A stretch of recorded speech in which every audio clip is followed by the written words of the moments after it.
Hello guys, আসসালামু আলাইকুম। কেমন আছেন আপনারা সবাই? আশা করি আপনারা সবাই ভালো আছেন এবং আমিও ভালো আছি। গাইজ, আজকে আমরা সবাই মিরপুর 1-এ স্টার সিনেপ্লেক্সে প্রিয় মালতী মুভি দেখতে যাব। গাইজ, আমরা পৌঁছে গেছি স্টার সিনেপ্লেক্সে। এই যে স্টার সিনেপ্লেক্স। গাইজ, এই যে আজকে আমরা এই সিনেমাটা দেখব, প্রিয় মালতী। এই সিনেমাটা দেখবো আমরা আজকে। গাইজ, এই যে আমরা সিঁড়ি দিয়ে উপরে উঠছি, সিঁড়িটা অনেক সুন্দর।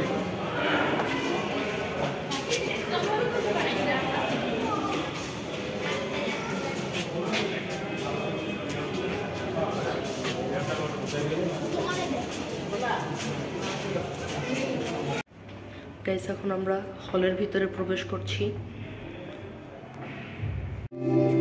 গাইস, এই যে এইমাত্র প্রিয় মালতী সিনেমা শেষ হয়ে গেল। গাইস, আজকের ব্লগটা এখানে শেষ করছি। আল্লাহ হাফেজ, আসসালামু আলাইকুম।